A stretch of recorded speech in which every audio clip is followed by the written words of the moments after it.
Hello everyone, welcome back. So in our Appium framework series, today we are going to see how we can utilize this util class and also the base page, all the reusable methods to create the Appium test cases. Now for this, at this moment, we want to take a demo application which we will be writing the page object model and the test cases which will be applicable for both Android and iOS. Now what I'm going to do, I'll take the Android simulator and iOS simulator and I will be using this my demo application. Okay, I will be sharing the link to this particular application to download and you can install it on your simulators. Now how to launch the Android and iOS simulators we have already discussed, so you can refer to our previous sessions. Now if you see these applications right on different platforms pretty much looks similar. Like you can see there are a couple of items to kind of choose or to add to cart, and there is a menu options. You can see these are the menu options, and here like a bottom sheet it is coming different menu options. You can simply go to the login. Here also you can go to the login. So like this different things you can do. Here actually it is already logged in, so let me log out and then click on the login, and you can see like this it is coming, and you can see the same, pretty much all the functionalities are same, just different ways it is coming. Now as we discussed in our previous session, we can approach two different ways. One is the complete page object model. We can utilize find by, okay, the Android find by and iOS find by.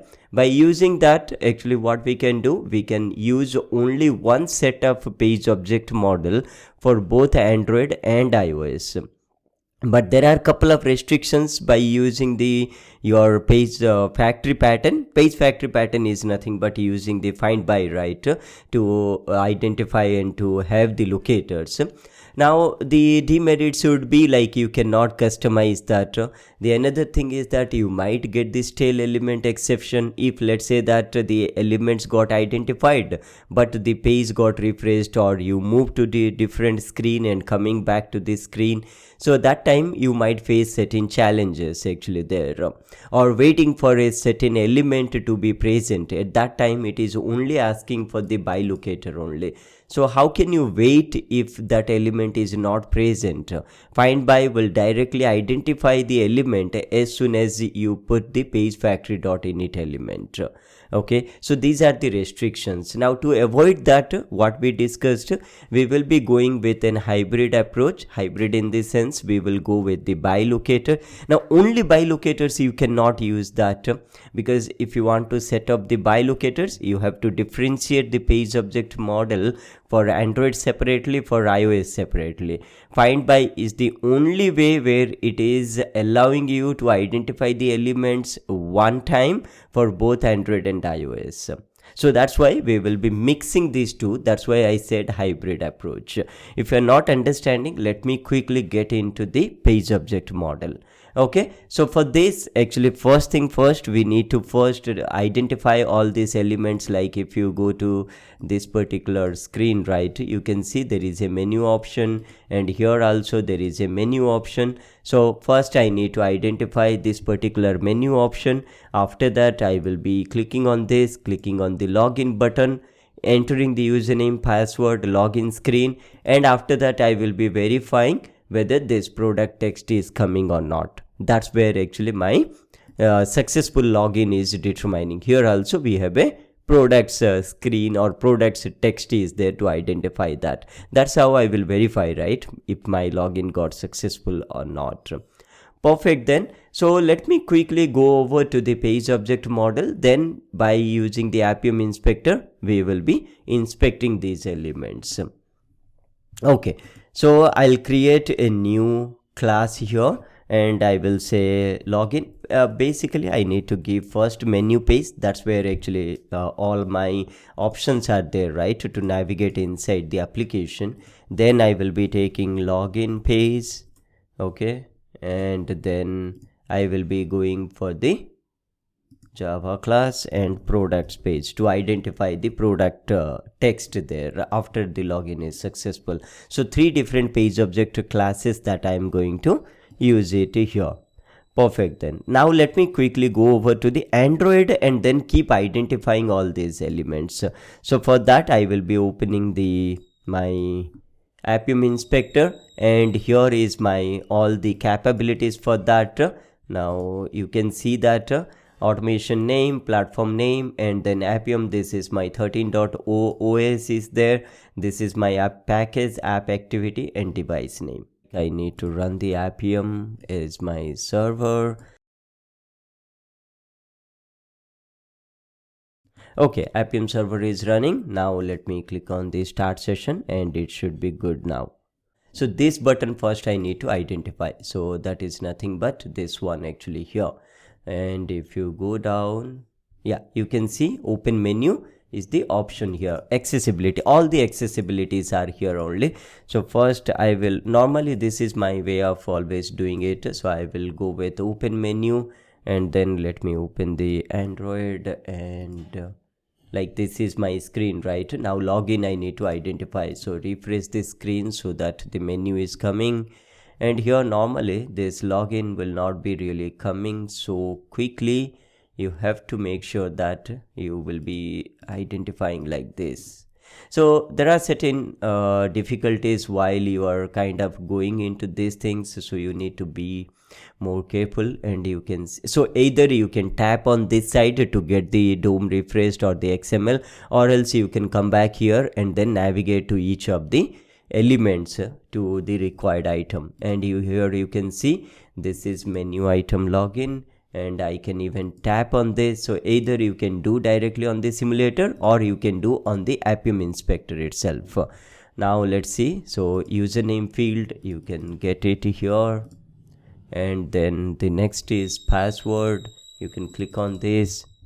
Okay, and then we have this login button, and here this is a demo application, so almost all the identifiers will be accessibility ID. And I would suggest, if you don't have the accessibility ID for your application, I would request you to go into your what you call the team or the development team to add the accessibility ID. It is always easy for you to spend the time into automation rather than sticking yourself or having the roadblocks with the automation testing. And here what I'm going to do, I will have to log in actually. So this is one of the way quickly it is allowing. You can simply click on this so that the username and password is already coming here. You can see that now I will click on login, and you can see this screen is coming. Now I have to identify that particular product's text, right? And here if I go to this products, here you can see the text is product. Let me see here as well, and you can see there is a container header is there. Can I take this? Yeah, this one, but always try to see that if it is one element or multiple elements are there. So let me search first with accessibility ID, taking that, and let's see how many elements it is identifying, and it is only one. Perfect. So I'll take this. Actually container header is my products. Okay, so I think that's pretty much to identify the Android. Later we will do the iOS one. So for now I'm closing my Appium inspector, and let's go with the page object model. Now let me start it with products page, let's say. So what I am going to do, I'll going to make it here iOS, right? Android, right? So first I will be taking Android find by. You can see for the product page I have to wait for that element, right? Because I'm navigating from my login to this products page. So that's where I don't want to make it as find by, rather I will be making it as a by locator. So I will say by, and then here I will say product header, some name I'm giving, and here equal to, I will say by dot, obviously by dot accessibility ID will not be coming. So for that I will be taking Appium by dot accessibility ID, and here I will be taking this container header actually here. Okay, so like that I will be doing. Now this is actually for your Android only it happened. Now for iOS it may not be container header, right? So what I'm going to do here, how will I make this particular variable applicable for both Android and iOS?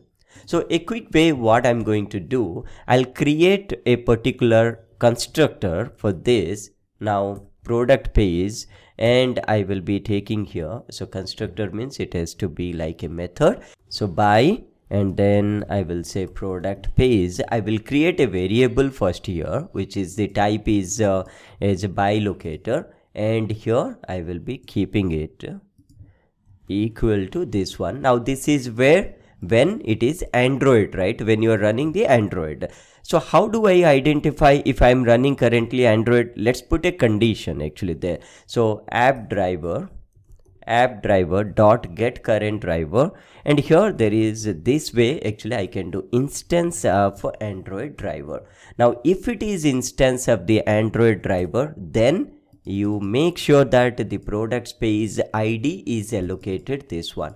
Now else, if let's say that if it is an instance of your iOS driver, and here you make it as iOS driver, okay, then it would be a different set actually, different products page. So oops, sorry, it has to be copy here and paste it. Maybe it is not container header, it is something else which we will be identifying. Whether it is Android or iOS, it will be picking it up based on this condition. Now it is not just limited to this product page. Let's say under product page you want to identify certain elements as by locator.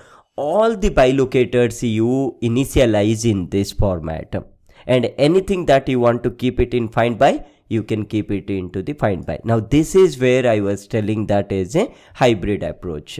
Now quickly let me take all these things into different page object model classes. For an instance, username, password and login will go to the login page, menu item login will go to the menu page, and open menu also will go into the menu page. Now see, first when you launch the application, right, you will be identifying this particular what you call icon, right, because this is where as soon as you launch your application you have to click on this. That is nothing but open menu. So open menu will stay as your by locator, okay, because you have to wait for that particular element. So what I'm going to do, I'll go to the menu page, I'll create a constructor here. So I'll create the constructor. So when it is Android driver, what is in the menu page, what is the by locator that I need to use? That is actually menu option, right? So menu option here, and then this by locator, let me import it, and this menu option would be coming, oops, menu option, and here menu option. Now let's see what is the menu option. Accessibility ID, that is open menu. So let's go here, and for Android it is menu, open menu. For iOS we will identify that later. Now after that I'm clicking on the login. See, as soon as you are clicking on the menu option, right, all the elements will be appearing. So in that case I don't need to what you call wait for this login button, right? It is already available in this. So I can use for this login, I can use the find by. So let's use that find by. So Android find by, okay, I will be keeping the accessibility ID. So here accessibility ID equal to, and I have, what is that login? Menu item login, right? So Control X, come back to the menu page, and here you put it. Okay, let's put this actually public, and web element directly I want to identify the web element, right? And this is the login option here. And here now this is for Android, right? Now find by means I can even go for the iOS as well. So iOS XQ find by, and here I will be taking again the accessibility only, because all the items for Android and iOS it is accessibility, but for iOS I'm not yet known. And for this let's import this iOS XQ. Why it is not identifying? XQT actually. It should, yeah, and then make sure that you are importing that, and here you can see. Now that is how you will be identifying, and here I can even put menu login. Here I can do like this. Okay, now if you have multiple find bys in this particular what do you call class menu page, you can put it. You can also put it number of by option, by locators, and one by one you can identify here. Now for this particular thing, what is the action? Now all these are locators actually, but what are the different actions that I can perform for this particular menu? One is actually navigate to that particular login screen, right? As soon as you launch that, so I can create one public void method. I'll say navigate to login screen, and here I will be writing the concept of wait, because first I need to wait for that particular element actually. And for this, here I can extend the base page here so that I can utilize all the methods of that. So wait for, you can see wait and click actually option is there, which can accept a by locator. What is that by locator? That is nothing but menu option. Okay, it will wait for that particular element and click on that. After that, I am taking menu login, and here see this is a what you call web element, right? So I don't need to call the get element method. Instead of that, I can directly call this particular method. So that is how actually you will be dealing with. Now let's come back to the login page. Let me grab all these locators from here to this so that it would be easy for me to identify. Let's put first this by locator. I will just copy this one for reusability into this login, and then I will be updating that. Okay, so what are the different things that I need to do? First thing is that I need to identify or wait for that username, right? Now instead of menu page, the constructor would be login page, and this extends the base page. Okay, now here this username here equal to, what is the username here? Username input field, Control X. For Android, this has to be this one. For iOS, this is not yet known. We will identify and we will add it. For password and login, I don't really need the by locator, right? I can use the Android find by and iOS XQT find by. So let me cut it and put it here. And this is actually basically your password field. And then the same thing, I need to create one more for the login button actually here. Control X for this. Let's put this as login button, and here I can say login button. Some name I'm giving here, or else you can even put like this as well. Some naming convention I need to keep it here. Okay, fine. Now what is the action here I need to do? Public void, and here one more thing, all these things I can make it as private as well, so that I don't need to access it outside, and this one also I can make it as private, not an issue. And public void, I will say login as my method. Now this will accept two different things, right? Username and then password, so which I can send it from my test case actually to this particular method. So string, this has to be public, or else you cannot call it right from here. And I'm not making it a static for now, so let it be. So what is the first thing that you need to do when you are calling this particular login method from your page object or test case?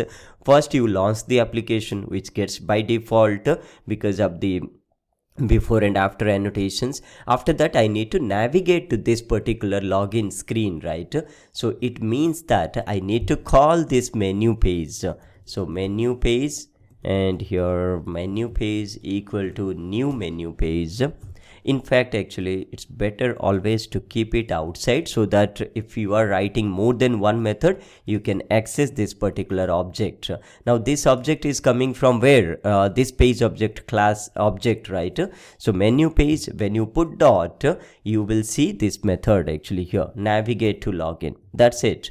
Now after you are navigating, what you're going to do, you have to first enter the username field, right? So it means that wait and type what actually? So you have to take the username, capital N, and what is that particular string that you need to take? That is nothing but this one.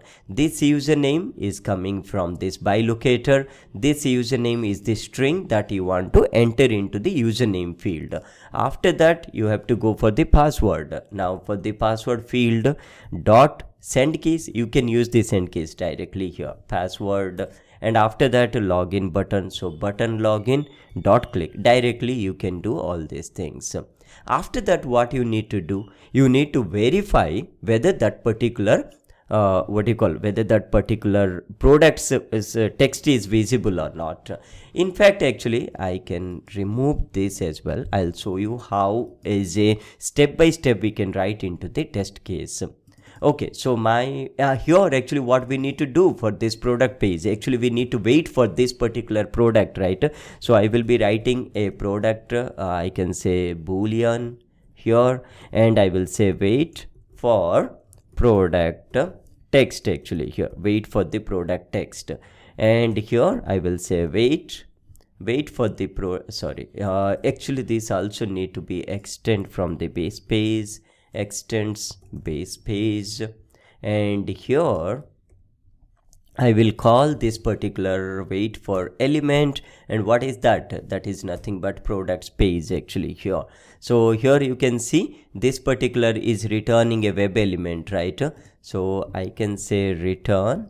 Here I can say is displayed or something I can put it. Actually it will wait for that particular element and then check whether this particular element is displayed or not, which is returning me a boolean value, and that is where actually I'm sending to here.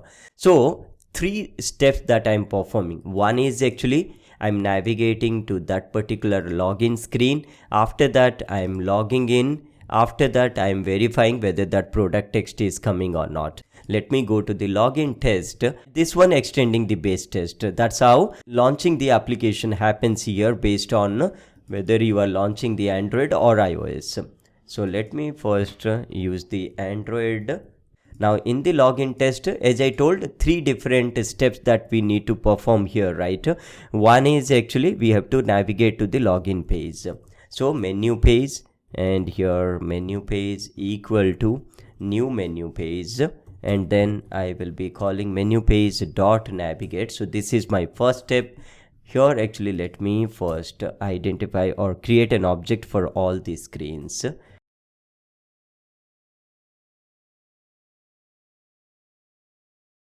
And now I can utilize these particular objects to call my methods. Login page dot login, and here I have to send the username and password. So this is the username, and the password is 10203040. Okay, so after logging in, what I need to do, I need to verify whether that particular product page is displaying or not. So I will be using the assertion here. So assert true, actually I can take assert true here. And what is the boolean actually there? So prod page dot, and here I will say wait for that product text. You can see now this is how you need to validate. Okay, now let's try to run this particular test and make sure that if it works fine with this particular page object concepts or not. Here one more thing actually which we need to do, because we are using the find by, so we need to now do the page factory dot init element. That's the page factory pattern, right? So what I'm going to do, I will create one here one constructor whose name is base page.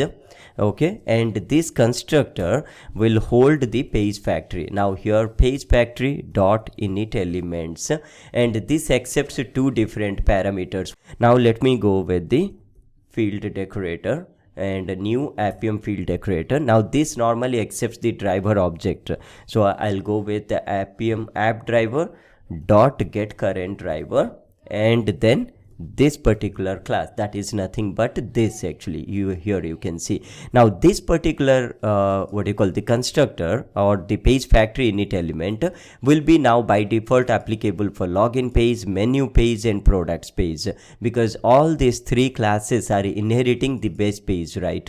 So when you are creating a constructor of this or object of that, automatically this particular constructor will be called. So let's run this, and let me pull down the simulator here, and here you can see login. It should enter the username, password, and it should verify the product text and should pass the test. Perfect. So you can see that the test case got executed within couple of milliseconds. And the same way you can what you call test the invalid scenarios with multiple different odd scenarios. For an instance, if I go to this login, let me just log out, and then yeah, you can see simply you can do username is required, and let's say that you give something, and here a different what you call error is coming. So all these different scenarios you can test it. In fact, this shouldn't be login, and here you can say valid login test. You can just write some proper naming convention. So this is on the Android, right? Now let me deal with the iOS application here. Let me open the Appium inspector, and then here go to the saved capabilities, and here you can see I have the iOS. Exquitest iOS is the platform name, 16.2 is my OS, this is the bundle ID, and iPhone 14 is the device that or the simulator that I have currently launched. I'll do a start session.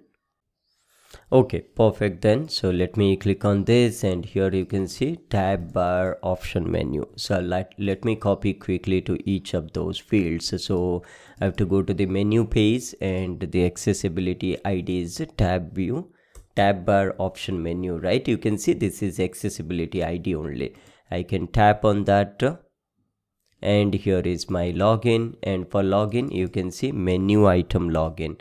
So here menu item login should be into the here actually. So okay, it is same for both Android and iOS, so I can use that. Now after that I will tap on this login so that we can go to the login screen, and username field, it is username input field. Now let me go to the login page, and here it is username input field. Oh okay, so they're keeping same only for both Android and iOS.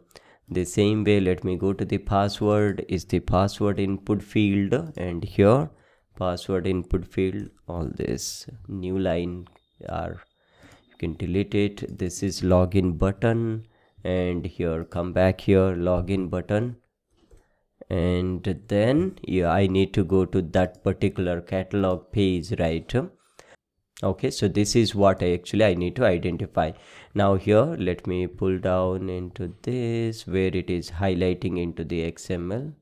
So this is one of the problem you need to bear with always, and you can see okay, here also container header is there, so I don't need to worry about that. So go to the products page, and this is container header.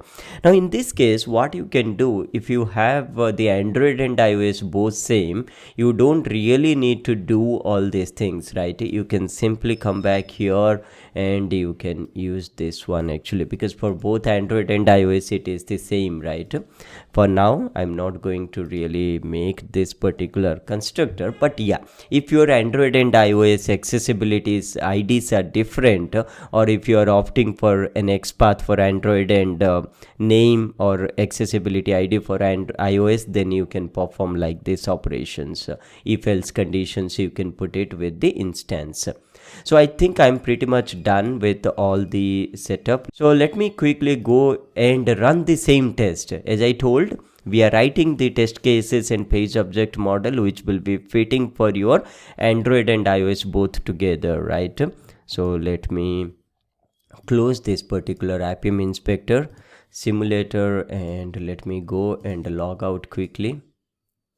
Okay, and then I will kill this application and run this test, but before to that I need to mention here as iOS so that iOS test will be running.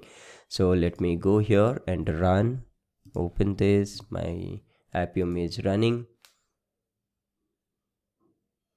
and you can see that username, password, and it should validate the product text, and it should pass my test as well, and you can see everything happened within milliseconds only. So that is how one test you need to identify, you need to prepare for both Android and iOS. In fact, actually I can do here one thing, refactor, rename, and I need to remove this package actually. Under one test package only I'm writing this actually here. Now the same thing as I told, for both Android and iOS, you can identify the invalid scenarios and you can validate the error text when you have invalid username and password. Sometimes let's say that you have written couple of test cases, let's say under tests, but some are not applicable for Android, some are applicable for iOS. This is a demo application, so they all made sure that the Android and iOS look similar, the functionalities are similar, and also the IDs are similar. But in your real time it is not the case. Certain times your Android will be having more features but iOS will not be having that many features, or sometimes the Android and iOS locators will be having different identifiers. So at that moment, this way which we did, right, with this if else conditions, we can do that. And also let's say that for this test, for now it is not applicable for your iOS. Let's say 10 test cases you have written, out of that 5 are not applicable for iOS.